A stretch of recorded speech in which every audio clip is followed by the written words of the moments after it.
Buenas noches. Buenas noches. Vamos a la palabra del Señor, a la primera carta del apóstol Juan. Primera carta del apóstol Juan, capítulo 1. Primera carta de Juan, capítulo 1, versículo 8. Primera carta de Juan, versículo 8. Cuando lo tengas, por favor, me das un fuerte amén. Amén. Dice la Escritura: si afirmamos que no tenemos pecado, lo único que hacemos es engañarnos a nosotros mismos y no vivimos en la verdad. Oremos, iglesia. Jesús,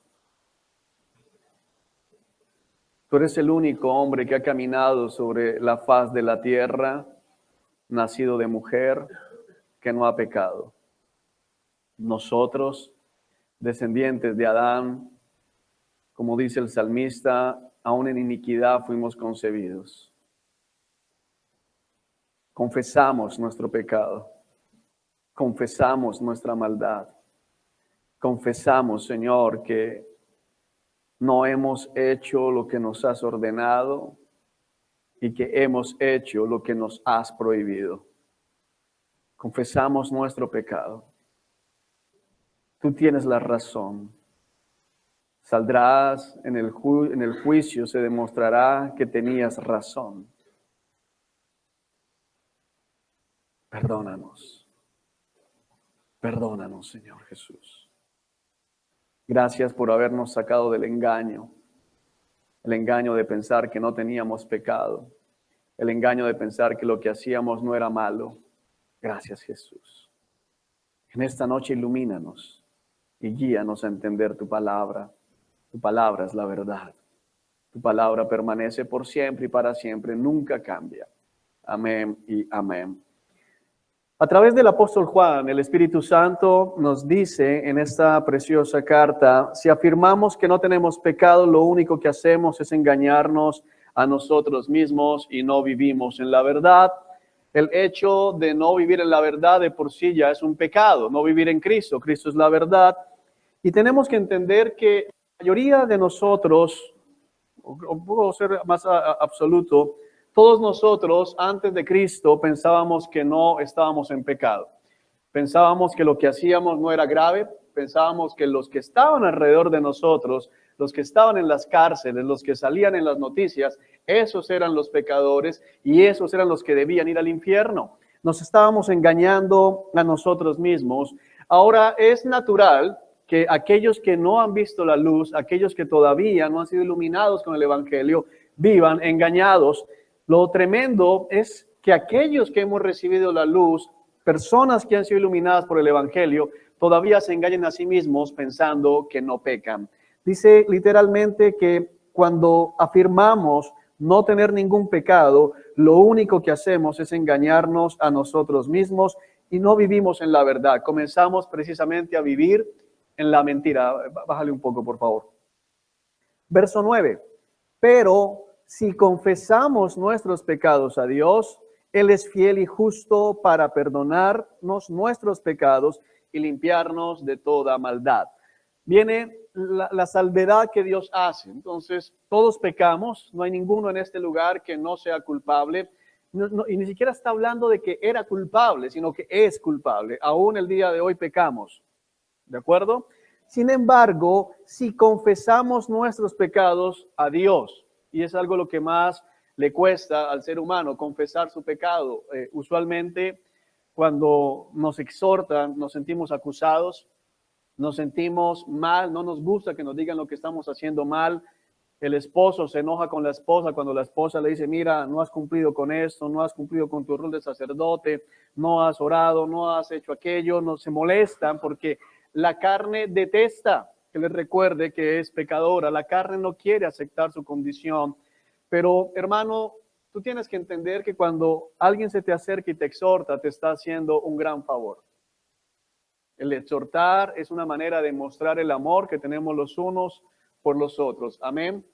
Así que en lugar de enojarte, da gracias a ese hermano, a esa hermana, a tu esposo, a tu esposa, a tus padres, a tus hijos, si te exhortan, porque están mostrando que verdaderamente te aman. Sin embargo, la respuesta natural del hombre, del ser humano, ante la exhortación es la molestia. Pocas veces reaccionamos como se debe reaccionar, y eso lo que muestra es que hay más pecado del que pensamos. Y eso lo que manifiesta es que hay más pecado del que nos están acusando en ese momento. Pero si confesamos nuestros pecados, la palabra confesar hace referencia a decir lo mismo, pero no decir lo mismo en un sentido formalístico únicamente, de manera únicamente protocolaria, es la palabra adecuada, sino estar de acuerdo con Dios en lo que estamos diciendo. Es decir, a la gente no le gusta que la llamen ladrón, le gusta que le digan que tomó algo prestado, como si hubiese alguna diferencia en la práctica, pero el ladrón no acepta que es ladrón. No, yo simplemente cogí unas cosas. No, eres un ladrón, no, cogí unas cosas. Lo que dice la Escritura de confesar hace referencia a ponernos de acuerdo con Dios y llamar nuestro pecado como es. Si tomaste algo, eres un ladrón. Si miraste a alguien diferente a tu cónyuge, eres un adúltero. Si dijiste una mentira, eres un mentiroso. Es decir, tenemos que confesar lo que somos delante del Señor, y de esa manera, dice la Escritura, Dios es fiel y es justo para perdonarnos nuestros pecados y limpiarnos de toda maldad. No hay posibilidad de ser limpiados del pecado si no es a través de la confesión, y que lógicamente involucra un verdadero arrepentimiento en Cristo Jesús. Amén. Verso 10. Si afirmamos que no hemos pecado, llamamos a Dios mentiroso. Mira, cuando te están exhortando y en lugar de reconocer el pecado, te excusas, estás llamando mentiroso a Dios, quien ha levantado a su hermano para que te diga lo que tienes que corregir. Tú puedes pensar que no, yo estoy diciéndoles a mi esposa. No, se lo estás diciendo al Señor. Porque es el Señor el que ha levantado a tu cónyuge, es el Señor el que ha inquietado a tu hermano en la fe para que te exhorte, para que te haga ver lo que no estás haciendo bien. Y cuando dices que no, pero en el fondo sabes que sí, estás llamando mentiroso a Dios. Si afirmamos que no hemos pecado, llamamos a Dios mentiroso y demostramos que no hay lugar para su palabra en nuestro corazón. Hay una cosa tremenda en este verso 10, y es que es imposible decir que Cristo y su palabra, porque Cristo es la palabra, Cristo mora en el corazón mío, sin embargo yo no acepto que soy culpable de pecado. Es una cosa fundamental de entender, esto es básico. Somos pecadores y por eso estamos acá. La iglesia no es un museo de gente terminada, la iglesia es un hospital. Aquí estamos los que hemos aceptado que estamos enfermos y nuestra enfermedad es el pecado. Amén. Aquí estamos porque hemos reconocido, yo no he escuchado el caso, no sé si sea así, alguno tenga alguna, creo que alguien me contó una anécdota alguna vez, pero será la excepción que confirma la regla. Nadie va al médico si está alentado, menos a la sección de urgencias. ¿Y usted por qué viene? Vengo a informar que no tengo nada. Entonces, ¿a qué viene? No, vengo a decir que estoy sanito, no me duele nada. Pues, ¿y entonces para qué vino? Porque quiero contarles que estoy sano. No vengas a la iglesia si crees que no necesitas ayuda del Señor. Aquí venimos los que hemos confesado, entramos por esa puerta diciendo, Señor, ten misericordia, sé propicio a mí que soy pecador. Amén. La iglesia es un hospital de gente que ha reconocido que está infectada de pecado. Por eso dice que la palabra nos limpia, porque venimos sucios, el Señor nos limpia cuando confesamos nuestra maldad, cuando confesamos nuestra iniquidad. Y cuando no lo hacemos, demostramos que no hay lugar para la palabra de Dios en nuestro corazón. ¿Por qué? Porque toda la palabra gira en torno a algo. El hombre es desobediente, solo Dios lo puede salvar. Toda la palabra gira en torno a algo. El hombre es rebelde, solamente Dios puede perdonar la rebeldía del hombre. El hombre es incapaz de hacer lo bueno, por eso Dios viene y hace lo bueno en lugar del hombre y luego le imputa esa justicia al hombre. Cuando no aceptas eso y vienes aquí a aparentar que eres el más santo de la iglesia, amado hermano, estás en un gran problema. Amén. Ahora bien, es muy importante tener esto claro para lo que viene a continuación. Mis queridos hijos, les escribo estas cosas para que no pequen, y uno podría pensar lo contrario. Bueno, si viene diciendo, el que diga que no peca es un mentiroso, entonces hay que pecar para afirmar que Dios tiene la razón y llegar seguro de que en verdad soy un pecador. Entonces tengo que buscar el pecado, tengo que practicar el pecado para poder decir, bueno, es que la palabra dice que soy pecador, entonces voy a pecar más. Sin embargo, lo que se nos acaba de decir, ¿y qué se nos acaba de decir? Somos pecadores. El que dice que no peca es un mentiroso, pero eso se nos dice no para alentarnos a pecar, sino para que no pequemos. Fíjate lo tremendo de la construcción que hace el Espíritu Santo acá. Porque alguien podría pensar, bueno, está claro, o sea, es imposible no pecar, entonces démosle rienda suelta a la carne y que el pecado gobierne sobre mi vida. Pero el hecho de que te digan, no hay manera en que no peques, te lo dicen para que no peques. No sé si comienzas a entender lo que está, y no es un juego de palabras. No es que el Espíritu Santo se está haciendo el gracioso o el interesante aquí. Esta es una verdad espiritual. Se nos dice que somos pecadores, ¿para qué? Para que estemos alerta.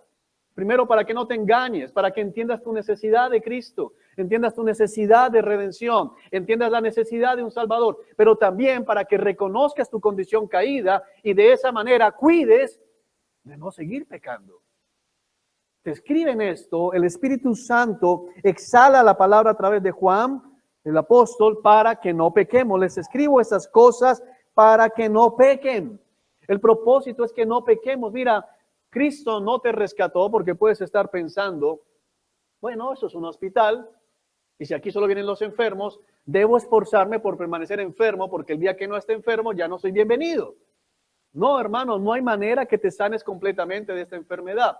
Pero si tú eres el que se enferma de adrede, estás en un problema. No sé si me hago entender. Una cosa es que vaya al médico porque continúo con mi enfermedad, porque no me he curado. Y otra cosa es que me digan, bueno, tú eres alérgico a la lactosa y entonces, oye, no he ido al médico, ya viene el domingo, entonces pásenme una leche entera para llegar bien enfermo al médico. Eso es locura. Eso no es sano. Eso está completamente fuera de lo que Dios ordena. Reconocemos nuestra condición caída, pero ese reconocimiento es para que no sigamos cayendo. ¿Me hago entender? Les escribo estas cosas para que no pequen, pero si alguno peca, y mira cómo comienza a vertir las palabras Juan, porque ahora dice, bueno, si alguno peca, es decir, todos son pecadores, pero no se espera que toda la iglesia viva pecando. ¿Me entiendes? No es el llamado de parte de Dios a seguir pecando para mostrar que somos pecadores. Mira, no debes pecar. Se escribe esto para que no peques, pero si alguno peca, la mente del apóstol y lógicamente en la mente del Señor está el deseo de que la iglesia sea santa porque Dios es santo, que la iglesia camine en la búsqueda de la perfección espiritual, como nos lo ha dicho en otros pasajes, pero es normal que alguno peque. El problema es si toda la iglesia se la pasa pecando en todo momento, pero si alguno peca, tenemos un abogado que defiende nuestro caso ante el Padre. Es Jesucristo el que es verdaderamente justo. Si alguno peca, tenemos abogado para con el Padre en Cristo Jesús, nuestro Señor. El término que está usando, la ilustración que está usando aquí el Espíritu Santo es la de un caso judicial. Pecamos, somos acusados delante del juez, el juez es el Padre, y nuestro abogado defensor es ¿quién? Cristo Jesús, quien no solamente es nuestro abogado, sino quien ha pagado la pena de nuestra maldad. Por eso dice el versículo 2, él mismo, es decir, Jesucristo, es el sacrificio. Dice, no dice, él se sacrificó, sino él es el sacrificio. Él es el pago por nuestros pecados, y no solo los nuestros, sino también los de todo el mundo. Si pecamos, tenemos abogado para con el Padre en Cristo Jesús. Ahí donde está la certeza de nosotros, porque ante cada pecado deberíamos ser acusados y condenados. Sin embargo, hay una tranquilidad, hay una promesa y nos dice que si pecamos, si hoy caímos, tenemos abogado delante del Padre en Cristo Jesús, y ese abogado ya pagó por adelantado toda nuestra maldad, todas las consecuencias de nuestra iniquidad. Ahora, eso es una verdad hermosa. Es la certeza de la perseverancia de los santos. Es la certeza de que no me van a sacar de la lista simplemente porque hoy caí, sino que si confieso mi pecado, tengo la certeza de que en Cristo hay perdón para mis pecados. Amén. Pero esta doctrina que es preciosa y es una doctrina de consuelo, es una doctrina de esperanza, es una doctrina de confianza, es una doctrina que impulsa a seguir adelante a los hijos de Dios, ha sido pervertida por muchos, ha sido llevada a extremos que no son bíblicos. Y el día de ayer, por ejemplo, aquí en todo el mundo, pero pensemos en nuestra ciudad, estaban con la famosa cruz de ceniza, ¿no? Entonces terminaron el carnaval el día martes, hicieron y deshicieron, y entonces ayer la gente se ponía su crucecita, después todavía con los ojos rojos del guayabo, pero ahí tenía su crucecita y ya no ha pasado absolutamente nada. Hay un axioma muy popular en el catolicismo que dicen: el que peca y reza, empata. Ahora nosotros nos rezamos, en Mateo nos enseña el Señor acerca de la oración, dice: no repitan rezos. Nosotros oramos, pero mucho me temo, como lo vamos a ver ahorita en otro pasaje, que muchos hermanos han creído que el que peca y ora empata. El que peca y ora ya la hizo. Y muchos tienen grabado aquí: si peco, tengo abogado para con el Padre en Jesucristo. Y ya, entonces pensamos que eso nos da licencia para pecar, que nos da licencia para hacer lo que se nos antoje, que nos da licencia para seguir en desobediencia abierta y rampante contra la palabra de Dios, en rebeldía contra el Dios Santo, porque finalmente tenemos abogado para con el Padre en Jesucristo. Tenemos el mejor abogado, un abogado que pagó por nuestros pecados, y entonces hagamos fiesta, como dicen por allí: lo que no nos cuesta, hagámoslo fiesta. Bueno, amado hermano, te quiero decir algo: si tú estás comenzando a pensar en ello, arrepiéntete, frena en seco, porque te vas a encontrar con una pared muy grande cuando te presentes delante del Señor, porque todos nos presentaremos delante del Señor para rendir cuentas. Amén. No creas que puedes pecar abiertamente, no te engañes pensando que puedes seguir haciendo lo que se te antoje y que no pasa nada, porque Cristo ya pagó. Hermano, Cristo ya pagó, pero se espera que dejes de pecar. Se espera que ya no quieras seguir practicando el pecado. Se espera que te esfuerces todos los días por llevar una vida santa, porque nos parece absurdo. Ayer pues que se ve la gente en la calle y dice: oye, qué tremendo. Realmente esta gente estaba entregada al libertinaje ayer y hoy se pone una crucecita y piensan que todo está bien. Sin embargo, ellos, ¿por qué se ponen la cruz? Aquí están haciendo referencia también a que son polvo, al polvo volverán, pero están invocando el sacrificio de Cristo. Están haciendo referencia a la cruz. Están diciendo: fueron 4 días entregado a todos los pecados, pero Cristo ya pagó. No, hermano, no funciona de esa manera. Los cristianos, los hijos de Dios, tenemos abogado en Cristo Jesús. Pero los cristianos no andamos burlándonos del sacrificio de Cristo Jesús. Amén. Acompáñame a Romanos, capítulo 6. El día domingo el Señor nos habló en Romanos capítulo 5 y nos habló precisamente de la esperanza que tiene el mundo, lo que necesita Barranquilla es el evangelio, no la condenación. Amén. Pero ahora pasa de hablar de lo que tenemos que hacer con Barranquilla, y el Señor nos habla a nosotros en la congregación, capítulo 6, versículo 1. Ahora bien, deberíamos seguir pecando para que Dios nos muestre más y más su gracia maravillosa. Recuerda que el capítulo 5 nos estaba hablando de que donde abundó el pecado, sobreabundó la gracia. Donde sobreabundó la maldad, donde hubo mucha maldad, sobreabundó la gracia del Señor, y vimos cómo eso fue manifestado aún cuando el pueblo de Israel fue sacado de Egipto, a pesar de que era un pueblo idólatra, a pesar de que practicaba lo mismo que practicaban los egipcios. Sin embargo, la gracia se manifestó en que fueron rescatados allí. Pero esto de que donde abunda el pecado, sobreabunda la gracia, lleva a muchos creyentes a pecar más y pensar que, bueno, la gracia cubre todo. Sí, hermano, la gracia cubre todo, pero no va a cubrir la rebeldía de aquel que quiere abusar de la gracia. El cuento de que peco y oro y peco, ay Señor, tengo abogado para con el Padre, pero sigo empecinado en lo mismo. No hay dolor en mi corazón, no hay un esfuerzo por salir de ese estado de pecado. Te vas a estrellar, porque de Dios nadie se burla. Gálatas capítulo 6. Ahora bien, la pregunta, y me gusta más como lo vierte la Reina Valera: ¿qué pues? ¿Qué pues? Es decir, o sea, a ver, vamos a ponernos Como claro, la pregunta de Pablo es fuerte. ¿Qué pues? O sea, se estaban levantando personas en la iglesia de Roma a decir, mira, yo no tengo que vivir sometido a nada, yo ya estoy en la gracia. Yo no tengo que obedecer nada, yo no tengo que seguir ninguna instrucción, yo no tengo que negarme ningún placer, porque la gracia de Cristo cubrió absolutamente todos mis pecados, pasados, presentes y futuros. Ahora, hermanos, la gracia cubrió tu pasado, tu pecado pasado, presente y futuro. ¿Es verdad o es mentira? Es verdad. La salvación se dio en el pasado, fuimos salvos, estamos siendo salvos y seremos salvos. Amén. Pero no es una invitación para pecar. Simplemente, ¿cuál sería la diferencia? Te voy a explicar cómo muchos ven el cristianismo. Muchos ven a los que están en la calle, en el carnaval, muchos ven a los borrachos, muchos ven a los que están fuera de la iglesia pecando y piensan que la diferencia entre ellos y los que están afuera es simplemente que ellos van a ser condenados y ellos siguen haciendo lo mismo y no van a ser condenados porque creyeron en Cristo Jesús. Y si bien es cierto, somos pecadores, nosotros no practicamos el pecado. A nosotros nos duele el pecado. Nosotros no nos enorgullecemos del pecado. Nosotros nos esforzamos por llevar una vida de santidad. Y si tú no te esfuerzas por eso, hermano, tú estás mal. Estás muy mal.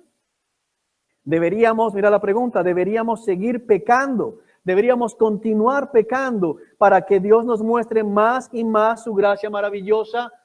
Capítulos antes dice alguno, bueno, y entonces, ¿por qué me juzga Dios si mi pecado demuestra su santidad?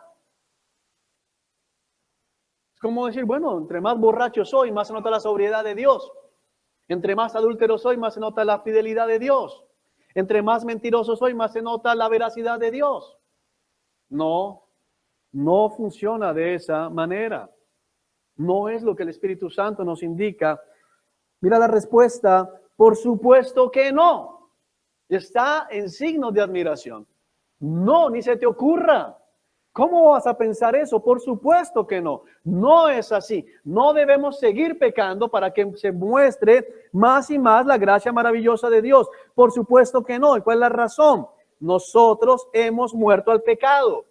Mira, el cristiano es un ser humano que ha muerto al pecado. Y puedes decir tú, bueno, pero ¿cómo que he muerto al pecado si todavía en Juan me dicen que sigo pecando? Y miro mi propia vida y sigo pecando, o sea que no he muerto al pecado. Lo que está diciendo es que has muerto al gobierno del pecado sobre tu vida. Antes de Cristo, el pecado nos gobernaba. Éramos esclavos del pecado. El pecado dominaba nuestras vidas. Satanás nos utilizaba para servir a sus propósitos, desafiando al Señor. Pero cuando tú has muerto con Cristo, has muerto al pecado. El pecado ya no es tu amo. El pecado ya no gobierna tu vida. Por eso es tan absurdo hablar de cristianos que no tienen dominio propio. Es un oxímoron, es una cosa loca, no existe. Un cristiano tiene dominio propio. ¿Por qué? Porque si no tiene dominio propio, ¿quién lo gobierna? El pecado, el mundo, Satanás. Y nosotros no somos del mundo. Amén. Mira la pregunta. Nosotros hemos muerto al pecado. Abre pregunta, interrogación. ¿Cómo es posible que sigamos viviendo en pecado? La pregunta de Pablo no es buscando una explicación. Bueno, Pablo, te voy a explicar cómo es que podemos seguir viviendo en pecado. No, es una pregunta retórica. O sea, ¿cómo se te ocurre? Es una pregunta de asombro. No es una pregunta de ignorancia. No es que Pablo diga, oye, yo no sé cómo vivimos en pecado. ¿Alguien me puede explicar? Bueno, Pablo, mira, si te metes por esta calle, ahí siempre hay mujeres. O si te metes por esta calle, siempre hay oportunidad de robar. O si te metes con este grupo, siempre habrá mentiras. Entonces, por ahí seguimos pecando. No, es una pregunta retórica. ¿Cómo es posible? ¿Cómo es posible? Voy a tratar de darte una ilustración. Es como si llevas a tu casa a alguien que no tiene casa, está quebrado, está en la ruina, le das comida, le das vestido, le das alimento, y luego esa persona se apropia de tu casa. Oye, ¿cómo es posible? Bueno, te voy a explicar cómo es posible. La vez pasada me firmaste un documento que te dije que era para pagar no sé qué, pero era la escritura. Así fue que te quité la casa. No, la pregunta no es eso. No es cómo lo lograste. No es cuál fue el método, sino cómo pudiste hacer eso. ¿Cómo es posible? ¿Cómo es probable que sigamos viviendo en pecado? ¿Qué está diciendo aquí el apóstol Pablo? Mira, es absurdo cristianos todavía practicando el pecado. Y no estoy hablando de ir a la Vía 40, pero mira, estos carnavales fueron muy tristes, lo comentaba con Luis Carlos ayer, que él también le pasó, no sé si algunos se dieron cuenta, pero vi varias personas que se congregaban aquí en carnaval. Fotos enmaicenados como ratones de panadería, blancos en las calles. Y hermano, qué terrible. Estuvieron aquí sentados. Estuvieron aquí sentados y en las calles. A uno si no me aguanté y le escribí. Mejor me hubiera sido que no lo conocieras. Mejor te habría sido no conocerlo. Es terrible. Mucha gente vi, no. Y el punto es, ¿qué están haciendo ahí en el carnaval? ¿No? ¿Qué estás haciendo tú en tu vida el día de hoy en el que sigues pecando?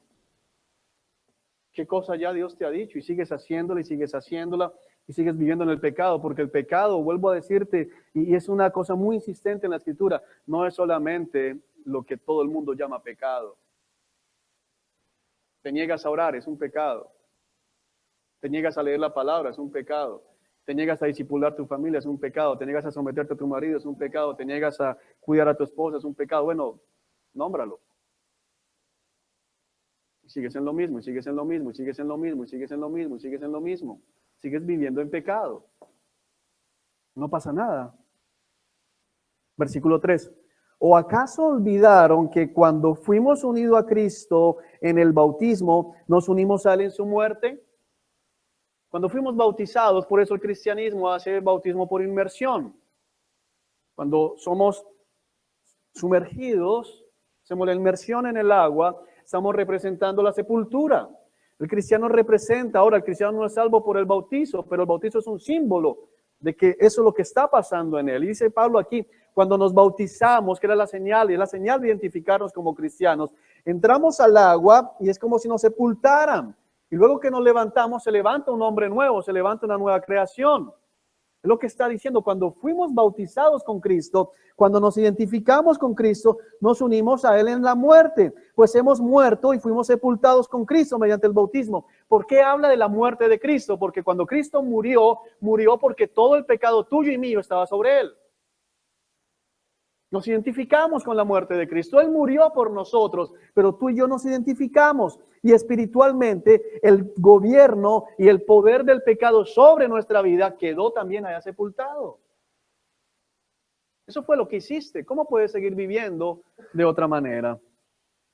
Pues hemos muerto y fuimos sepultados con Cristo mediante el bautismo. Y tal como Cristo fue levantado de los muertos por el poder glorioso del Padre, ahora nosotros también podemos vivir una vida nueva. Las catedrales antiguas de la Reforma, en sus bautisterios, que la mayoría aquí no tenemos cómo hacerlo, sería hermoso, pero no tenemos cómo hacerlo acá. Tenían los bautisterios, que era el sitio, la pileta del bautizo, ahí en la iglesia, al lado del altar. Entonces, usualmente las más antiguas tenían dos escalinatas. El cristiano que se iba a bautizar entraba por unas escaleras, descendía, lo bautizaban y salía por otras. Porque era la manera de entrar. Entró uno por un camino de muerte y sale uno por un camino de vida. Era la simbología, pero es que es lo que aplica realmente el bautizo. El día que tú te bautizaste, fuiste sepultado con Cristo, te identificaste con la muerte de Cristo y te levantas como una nueva creación. Te levantas para vivir una vida nueva. No la misma vida, pero con gracia. Que eso es lo que ha pasado. Y si el cristianismo es eso, el cristianismo no tiene gracia. ¿Qué gracia? No, yo sigo igual. Sigo siendo vulgar. Sigo siendo mentiroso. Sigo siendo irresponsable. Sigo lo que quieras. Pero soy salvo. No. Hay cambio. Hay fruto.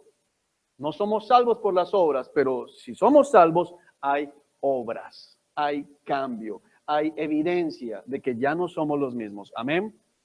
Amén. Versículo 5. Dado que fuimos unidos a Él, es decir, a Cristo en su muerte, también seremos resucitados como Él. Mira que aquí está implícito, cuando nosotros nos levantamos en el bautizo, está implícito nuestra esperanza a la resurrección. No lo hemos logrado, no lo hemos hecho, pero también creemos que nos levantaremos con Él, con un cuerpo nuevo. Sabemos que nuestro antiguo ser pecaminoso fue crucificado con Cristo. ¿Qué fue crucificado? La naturaleza pecaminosa. No está hablando de este cuerpo de carne, porque este cuerpo sigue vivo. Nuestro ser pecaminoso, esa maldad interior fue crucificada, el deseo de la carne fue crucificado con Cristo para que el pecado perdiera su poder en nuestra vida. Algunos todavía no logran asimilar y entender de qué se trata esto, de identificarnos con la muerte de Cristo. Es que la carne, los deseos de la carne, los deseos de pecar, los deseos de hacer lo contrario a la palabra de Dios, fue crucificado. ¿Para qué? Para que ya no nos gobierne. Dice, para que el pecado perdiera su poder en nuestra vida. Amado, hay una de las grandes verdades del Evangelio, y es que los cristianos somos libres, pero ¿libres de qué? Del poder del pecado. ¿De qué has sido liberado? Alguien dice, bueno, yo de 7 demonios, tal vez. Tal vez. Sí, yo también fui liberado de demonios. Pero no es de eso verdaderamente, de lo que fuimos libres, porque lo más grave no son los demonios, lo más grave es el deseo de la carne. La carne. Y fuimos liberados del control, del dominio que tenía la carne sobre nuestras vidas. Ya no somos esclavos del pecado. Ya no somos esclavos de la naturaleza pecaminosa. Ya no somos esclavos de esos deseos. Ahora, ¿qué está diciendo? ¿Que desaparecen los deseos pecaminosos? No. El deseo pecaminoso permanece. Y el que diga que no es así es un gran mentiroso. El deseo pecaminoso permanece. El deseo de hacer lo malo permanece. La carne todavía quiere el chisme. La carne quiere la grosería. La carne quiere el adulterio. La carne quiere la rebeldía. La carne quiere lo malo. El deseo está ahí, pero ya no nos gobierna. Ya no eres objeto de esclavitud del pecado. Ya no es la condición del creyente. Mira, dice el versículo 7, pues cuando morimos con Cristo, fuimos liberados del poder del pecado. Mira esa libertad, fuimos liberados del poder del pecado. El pecado ejerce un poder. La gente que desfiló en la Vía 40 estaba esclavizada, no se veían las cadenas, pero hay cadenas sobre ellos. Tu vecino, tu compañero que se la pasa en pecado, tiene cadenas aunque no se le vean. Hay cadenas, están esclavizados, los van llevando como esclavos en cadenas, grilletes. Pero tú y yo ya no. Entonces, ¿por qué sigues pecando? Entonces, ¿por qué sigues dándole rienda suelta a los deseos de la carne? ¿Por qué no te controlas? ¿Por qué no golpeas tu carne? ¿Por qué Pablo habla de golpear la carne? Porque la carne quiere levantarse, pero ahora Pablo la golpea. ¿Quién golpea al amo? ¿Qué le pasa a un esclavo si golpea al amo? Lo matan, ¿verdad? Pero Pablo golpea la carne. ¿Por qué? ¿Qué está diciéndonos ahí? La carne ya no es ¿qué? Mi amo. Ahora yo gobierno.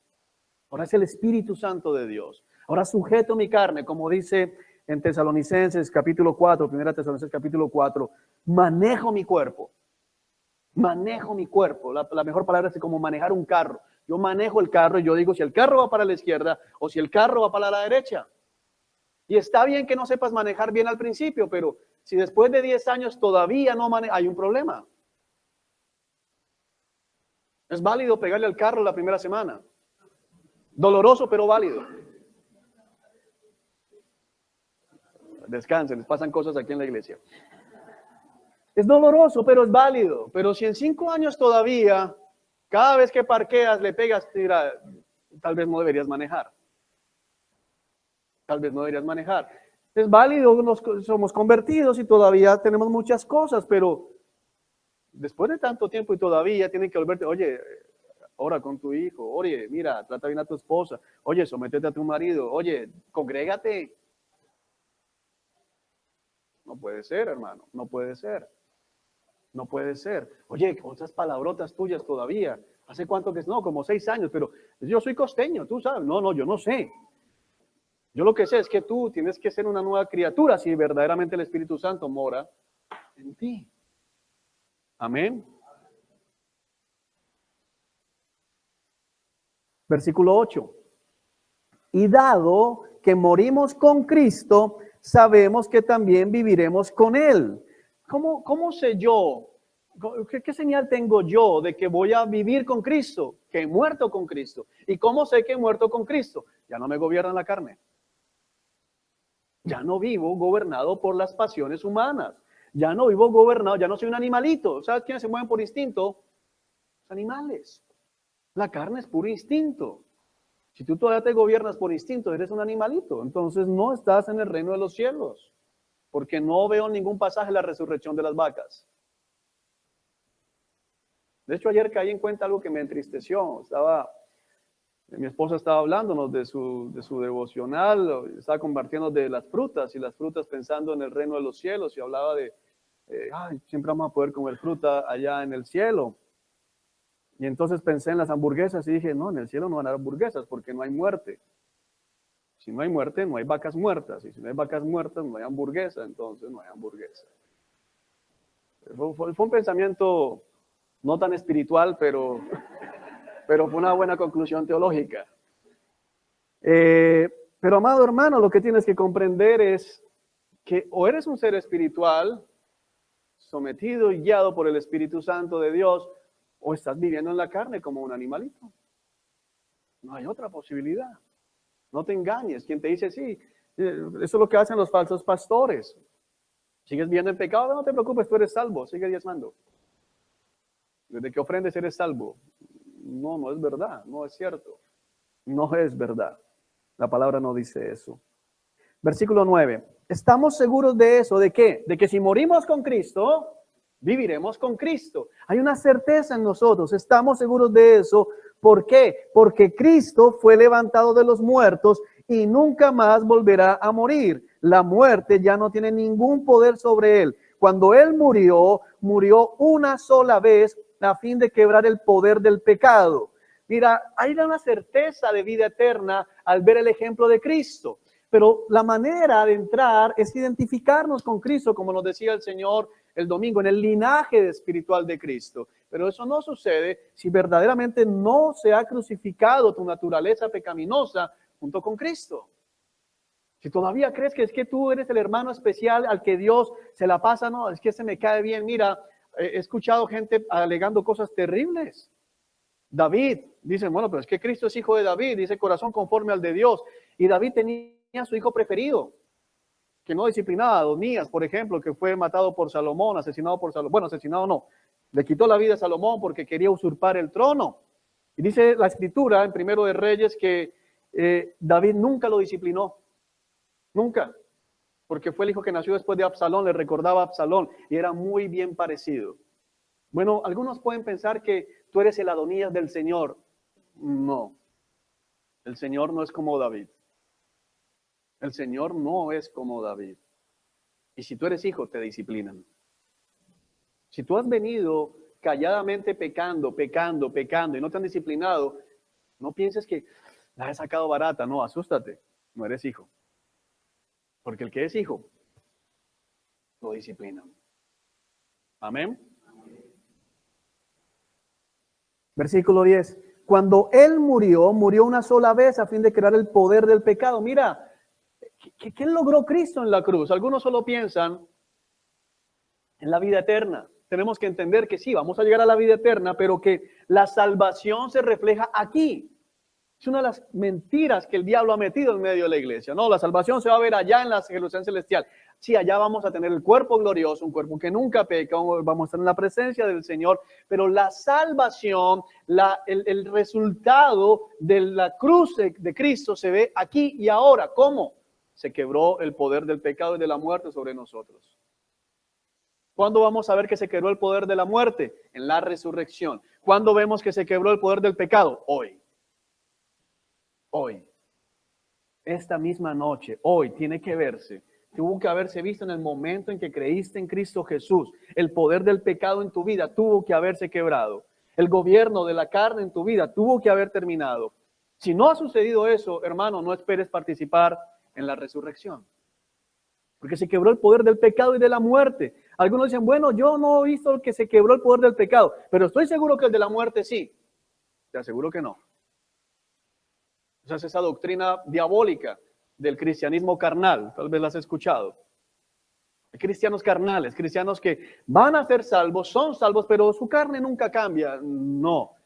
Cristo quebró dos cosas para sus hijos.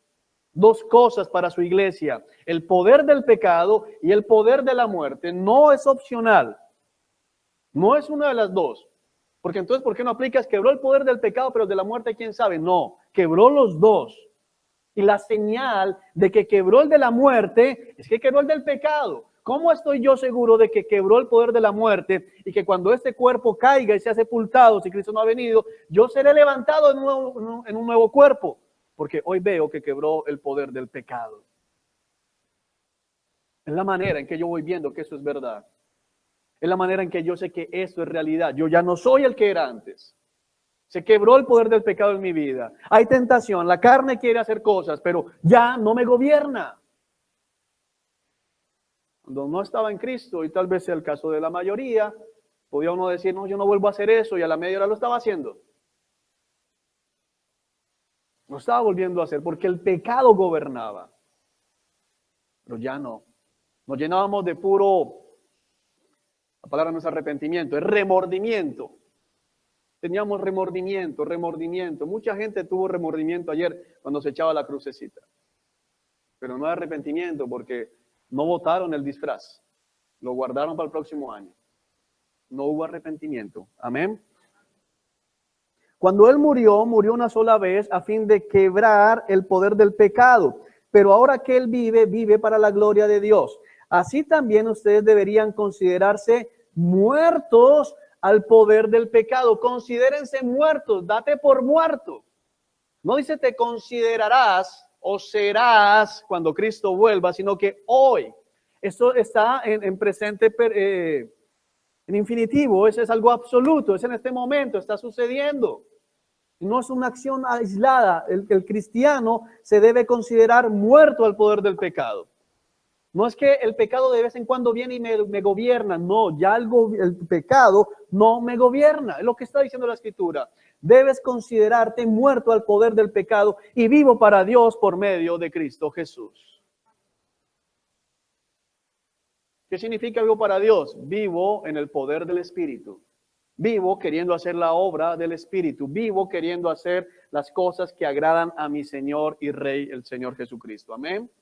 Así debes considerarte. Pero hay algunos hermanos que todavía se consideran, no, yo no soy capaz de dejar eso. No, hermano, es mentira del diablo. Es mentira del diablo. El creyente ha roto con el poder del pecado. El pecado ya no te puede gobernar. Pero y entonces lo que dice Juan, sí, ocasionalmente vas a caer, pero ya no es tu estilo de vida. Ya no te la pasas en pecado. Ya no te la pasas haciendo lo que hacías antes. Y entonces lo que nos dijo el Señor hace unos servicios, pecamos todo el tiempo porque no amamos al Señor con toda nuestra mente, con todo nuestro ser, con todo nuestro corazón. Ningún ser humano lo hace. Pero cuando nos habla acá es de lo que practicamos nosotros constantemente. Amén. Versículo 12. No permitan. ¿Quiénes no deben permitir eso? Nosotros. Mira de qué manera está hablando el Señor. Te está hablando a ti en esta noche, así que despiértate. No permitas que el pecado controle la manera en que vives. Estoy parafraseando. Porque es importante que entiendas que te están hablando a ti. No permitas que el pecado controle la manera en que vives. No caigas ante los deseos pecaminosos. No caigas, hermano.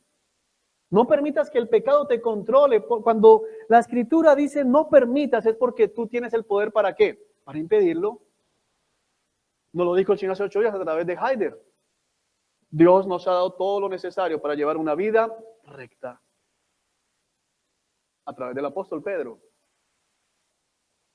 No permitas que el pecado te gobierne. Hermano, tú no puedes vivir de esa manera. No caigas ante los deseos pecaminosos. No dice no tengas deseos pecaminosos. Dice es que no caigas. Vas a tener deseos pecaminosos. Vas a tener pensamientos que no son agradables, pero no los consientas. Quítalos. Tus ojos van a querer ver lo que no debes ver. Voltea. Tu boca va a querer decir cosas que no. Cierra la muerte la lengua. Haz lo que tengas que hacer. Pero no caigas ante los deseos pecaminosos. Versículo 13. No dejen que ninguna parte de su cuerpo. ¿Cuál parte? Ninguna. Tu cuerpo. ¿Por qué está hablando del cuerpo y no del espíritu? Porque es que ¿con qué pecas? El pecado nace en el corazón del hombre, pero lo ejecuta ¿qué? El cuerpo. Lo ejecuta el cuerpo. El cuerpo es el que lo ejecuta. No dejen que ninguna parte de su cuerpo se convierta en instrumento del mal, en instrumento de iniquidad para servir al pecado. Cuando tú y yo pecamos, le servimos al pecado. Pero ¿cómo le sirves al pecado si el pecado ya no es tu amo? ¿Por qué le sigues sirviendo? Mira, leí una ilustración que me pareció excelente de Matthew Henry, un puritano de 1600. Él hablaba de ¿qué es lo que sucede acá? ¿Por qué todavía seguimos escuchando y sintiendo los deseos de la carne, los deseos pecaminosos, pero nos dice que no estamos allí?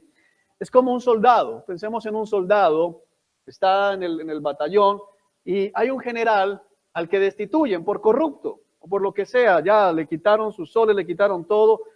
El hombre puede seguir viéndose como general y puede llegar a intentar darle órdenes al soldado y el soldado puede sentirse amedrentado porque dice, es un general. Y tal vez lo destituyeron y todavía le siguen diciendo mi general. Y eso lo vemos aquí nosotros, ¿no? Entonces, generales presos mataron a cuántos y todavía mi general. Bueno, pero el caso es que ese soldado ya no está obligado a obedecer las órdenes de ese general, porque ese general ya no tiene autoridad sobre él. Pero yo soy general, pero no tienes autoridad sobre mí.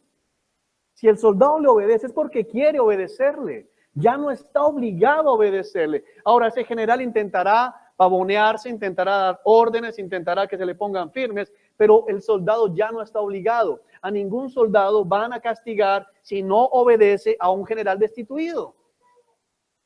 ¿Por qué? Porque ya no gobierna, ya no tiene autoridad. Ese es el pecado. El pecado es ese general en tu vida. Fue destituido ¿por quién? Por Cristo, la victoria de Cristo en la cruz. Sin embargo, todavía se levanta de vez en cuando y te dice, firme. Y algunos, no, hermano, firme no.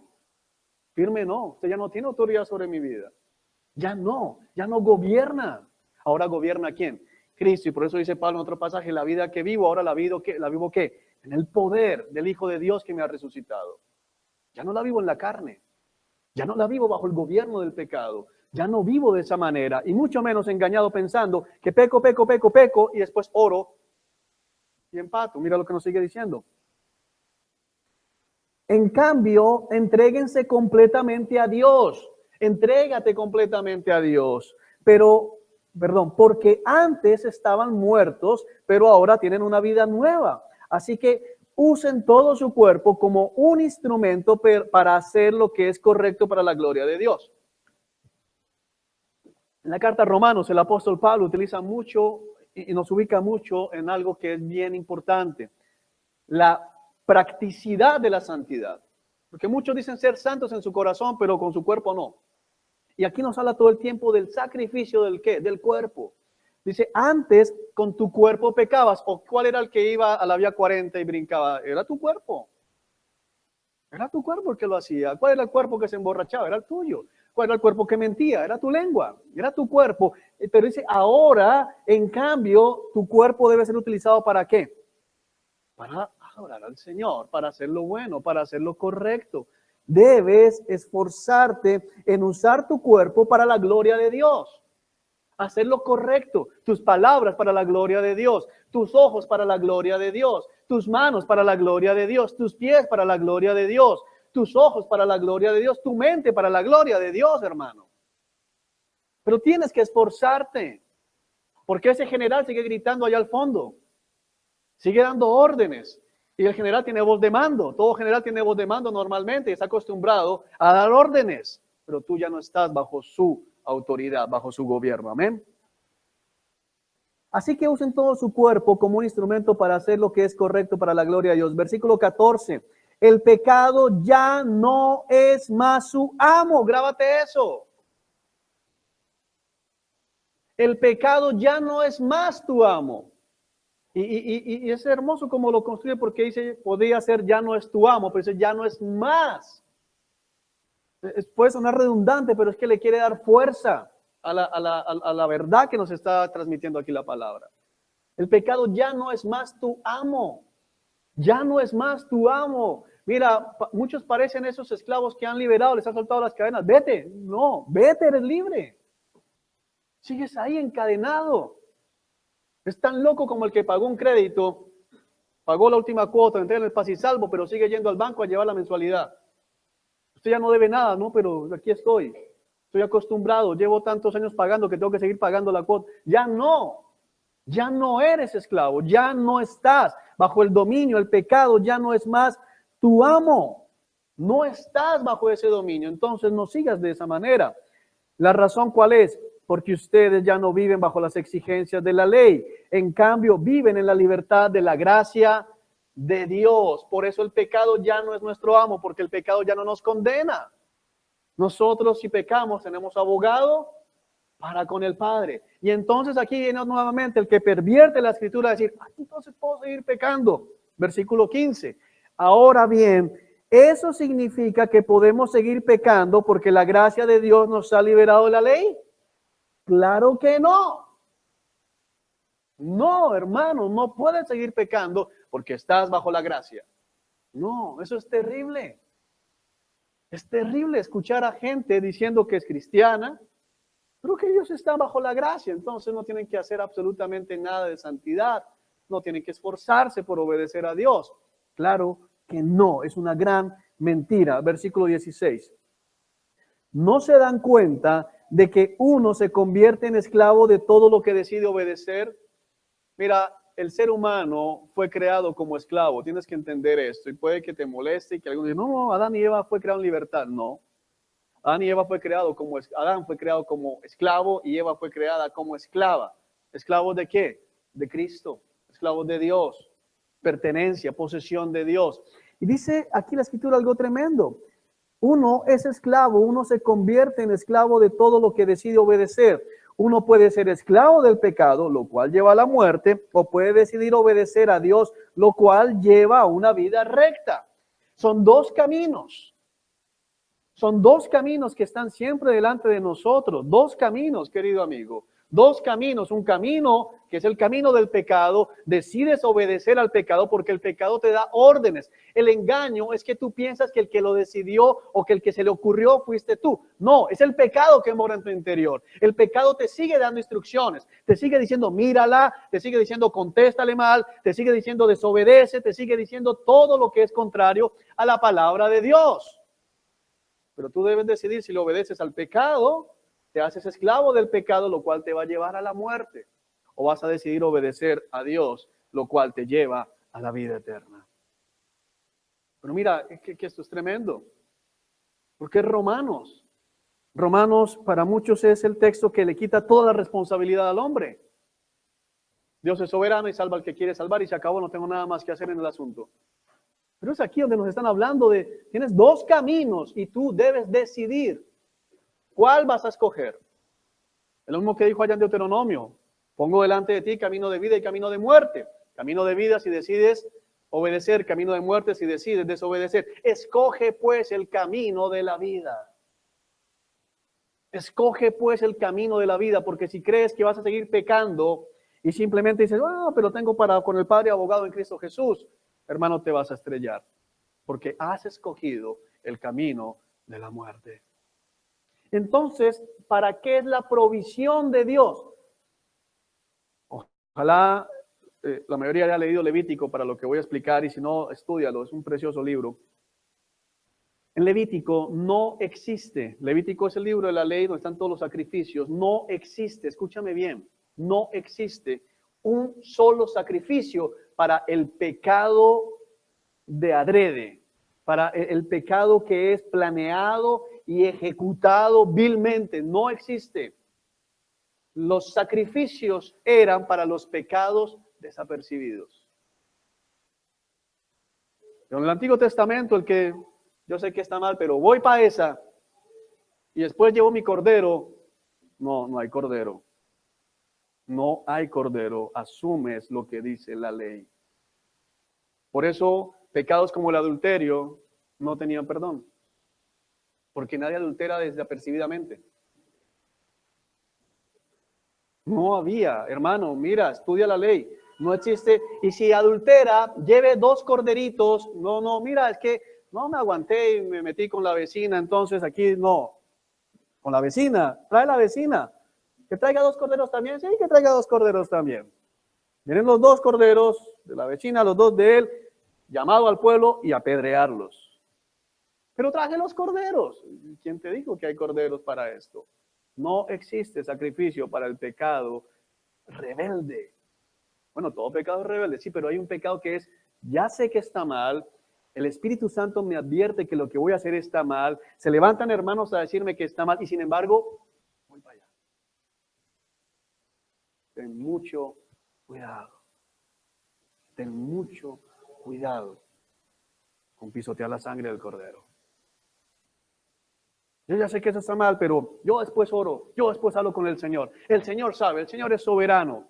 Hermano, el Señor sabe, el Señor es soberano. Eso es lo terrible del pecado, que es de esa manera. No sigas, detente. Si la misericordia de Dios ha estado sobre tu vida hasta el día de hoy, no ha sido destruido, hermano, detente. Porque ha sido eso, misericordia. Pero te puedes llevar un susto bien grande cuando te encuentres con el Señor. Versículo 17, con eso terminamos, 17 y 18. Antes ustedes eran esclavos del pecado, pero gracias a Dios ahora obedecen de todo corazón la enseñanza, la doctrina que les hemos dado, la doctrina a la que han sido traídos, la doctrina a la que han sido entregados, dice en el original. Que es diferente, porque no es la doctrina que han aceptado, sino la doctrina a la que han sido entregados. Pablo está hablando de la entrega del cuerpo, la entrega de la vida de los romanos, a la doctrina de la gracia. Quien ha sido entregado, presentado como un sacrificio, esa doctrina de la gracia, ahora debe obedecer de todo corazón esa enseñanza. Ahora son libres de la esclavitud del pecado y se han hecho esclavos de la vida recta. Mira lo que dice la palabra, pero al fin y al cabo, esclavo. Vas a ser esclavo, hermano. Puedes decir, no, mira, yo ya me liberé de la esclavitud del cristianismo. No, vas a seguir siendo un esclavo. Escucho gente que dice, ahora sí soy libre para disfrutar la vida. No eres libre. No es libre esa persona es esclava del pecado. Es esclava del pecado. Piensa que se quitó el yugo y que ahora es libre. No, se quitó el yugo ligero y se puso el yugo pesado. Porque el yugo del Señor y la carga son ligeros y llevaderos. Es un yugo, somos esclavos. Pero para la vida recta. Hermano, no funciona de esa manera. Y espero que puedas reflexionar en esta noche de cómo estás viviendo. De cómo estás viviendo. Que si estás pensando simplemente, bueno, yo ya oré, el Señor sábelo, pero yo ya oré, pero el próximo fin de semana vuelvo a hacerla. No. Ahora, si tú has caído en pecado y estás atormentado, hermano, tienes abogado para con el Padre en Jesucristo. Cobra ánimo. Tú que aborreces el pecado, tú que te dolió lo que hiciste, cobra ánimo. El Señor Jesucristo intercede delante del Padre a favor tuyo. La sangre del Cordero ha cubierto tu maldad. Camina con tranquilidad, porque si caes mañana, el Señor Jesucristo es tu abogado delante del Padre. No andes asustado. Pero tú que piensas que puedes hacérsela al Señor, tiembla y arrepiéntete. Porque el que peca y ora, nos queda ahí en puntos suspensivos. El que peca y ora queda en puntos suspensivos. ¿Y por qué lo dejé en puntos suspensivos? Porque depende cómo fue ese pecado. Depende qué es lo que hay en el corazón. Amén.